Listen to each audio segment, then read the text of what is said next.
দীর্ঘ ১৬ বছরের শাসনামল, ৪ মেয়াদে বাংলাদেশ ফুটবল ফেডারেশনের সর্বোচ্চ চেয়ারটা দখলে রেখে তৈরি করেছিলেন নিজের রাজত্ব, যেখানে ব্যর্থতার ভিড়ে সফলতার গল্প নেই বললেই চলে। রাজনৈতিক বলয়ে ফুটবলীয় কার্যক্রমের চেয়ে ব্যক্তিগত স্বার্থ হাসিলেই মগ্ন ছিলেন বাফুফে প্রেসিডেন্ট কাজী সালাউদ্দিন। জুলাই বিপ্লবের পর ডাক ওঠে সালাউদ্দিন যুগের অবসানের। আসন্ন নির্বাচনে অংশগ্রহণের বিষয়ে অনড় অবস্থানের কথা বললেও হঠাৎই অংশগ্রহণ না করার সিদ্ধান্ত নেন ৪ মেয়াদে সভাপতির চেয়ার আঁকড়ে থাকা কাজী সালাউদ্দিন।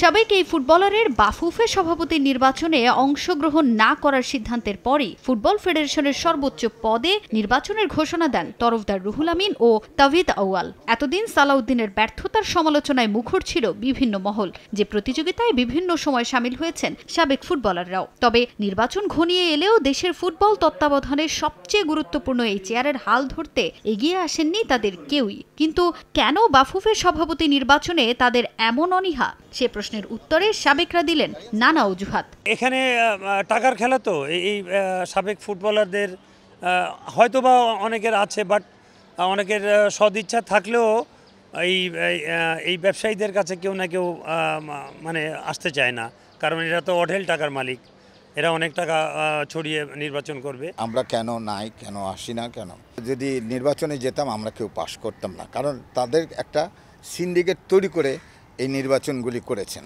টাকার বিনিময়ে। একটা নির্বাচন করার পর কিন্তু অনেক কিছুর প্রয়োজন হয়, সেইটা কিন্তু আমার যদি না থাকে, সেই অবস্থায় যদি কিছু করতে না পারি, তাহলে আমি ব্যর্থ, আমি বিফলে যাব। চেয়ারে বসে কাজ করব সেটাকে আমি বিশ্বাস করি না।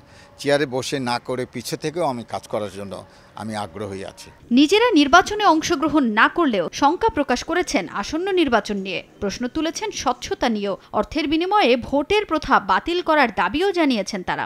যারা আর্থিক সহযোগিতা নেওয়ার জন্য এই ভোট করে, হ্যাঁ, ভোট দিতে আসে, আমার কাছে মনে হয় তারা গুড অর্গানাইজার না, তারা দিতে আসে নাই, কারণ তারা নিতে আসছে। এই ধরনের অর্গানাইজার আমরা অবশ্যই তাদেরকে প্রত্যাখ্যান করি। চুলচেরা বিশ্লেষণ করে টাকার বিনিময়ে কাউকে ভোট দিবেন না, আপনারা যাকে যোগ্য মনে করবেন তাকেই ভোট দিবেন। তবে সভাপতি নির্বাচনে সাবেকদের অংশগ্রহণ না থাকলেও অন্যান্য পদে দেখা যেতে পারে মাঠের খেলায় সম্পৃক্তদের। তাজিন খন্দকার, সময় সংবাদ, ঢাকা।